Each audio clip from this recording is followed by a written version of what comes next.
Idea video अंगणवाडीतील मुलांच्या मातांसाठी। नमस्कार। आजच्या बैठकीत तुम्हा सर्वांचे हार्दिक स्वागत आहे। मागच्या आठवड्यातील बाजारातील गप्पा गोष्टींचा व्हिडिओ आणि वयोगटानुसार दिलेली वर्कशीट यावर गटात चर्चा करून तुम्ही मुलांसोबत ही कृती केली असेलच। तुमचे विचार आणि अनुभव आम्हाला कळवा। आता आपण आजचे काम सुरू करूया। तोपर्यंत आपण व्हिडिओ इथेच थांबवू। आता आपण पुढची कृती करूया, जिचे नाव आहे चला करून पाहूया। सर्व मातांनी एका रांगेत उभे राहावे। टेबलावर कपडे सुकवण्याच्या क्लिप्स आणि काही पेपर कप ठेवावे। लीडर माता जेव्हा 1 2 3 बोलेल तेव्हा सर्व मातांनी क्लिप्सच्या मदतीने कप एकमेकांवर ठेवून एक टॉवर बनवायचा आहे। जी माता सर्वात उंच टॉवर बनवेल ती विजेता असेल।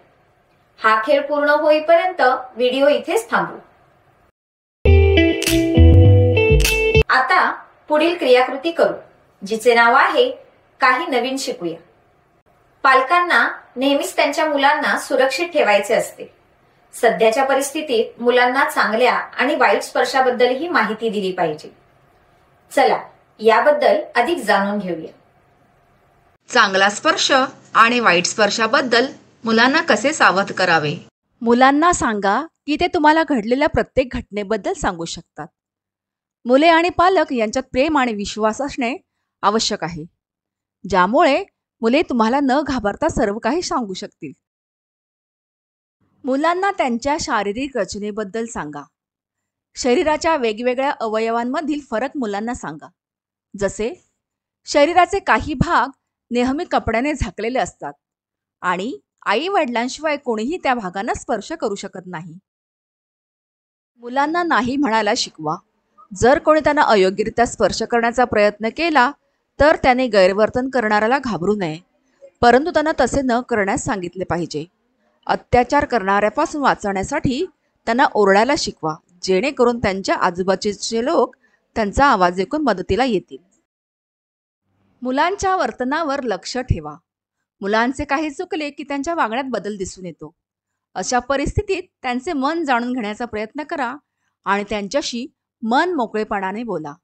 2.5 ते 3 वर्षाची झाल्यावर मुलं शाळेत जायला शिकतात।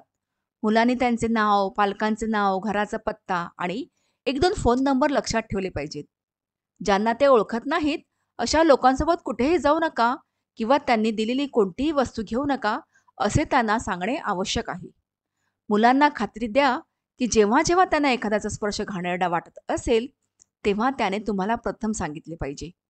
समाजात लहान मुलांवर होणारे लैंगिक गुन्हे पाहता त्यांना आजकाल सुरक्षितता देणे हा अत्यंत महत्त्वाचा विषय बनला आहे। या व्हिडिओचा तुम्हाला कसा फायदा होऊ शकतो हे सर्व मातांनी एक एक करून गटात सांगा। चला आता पुढील क्रियाकृती करू, जिचे नाव आहे घरी जाऊन मुलांकडून करून घ्या। घरी मजेदार खेळ क्रमांक 1। चाव्या, चमचा, घंटा इत्यादी आवाज निर्माण करणाऱ्या वस्तू घ्या। मुलांच्या डोळ्यावर पट्टी बांधा। कोणताही आवाज करा आणि त्यांना अंदाज लावण्यास सांगा। खेळ क्रमांक 2। मुलांना परिसरात घेऊन जा आणि त्यांना प्राणी ओळखण्यास मदत करा, जसे की त्यांचे नाव, रंग, ते काय खातात, कुठे राहतात, त्यांचा आवाज इत्यादी। दिलेल्या वर्कशीटमध्ये मुलांच्या वयोगटानुसार क्रियाकृती दिली आहे, त्या समजून घ्या आणि मुलांकडून करून घ्या। दिलेली क्रियाकृती आणि वर्कशीट करण्यात मुलाला आनंद वाटला का? हा अनुभव आमच्यासोबत नक्की शेअर करा। आजच्या क्रियाकृती इथेच संपत आहे। अशाच नवीन माहिती आणि क्रियाकृतींसोबत पुढच्या आठवड्यात पुन्हा भेटू। तोपर्यंत तुमची आणि मुलांची काळजी घ्या। धन्यवाद।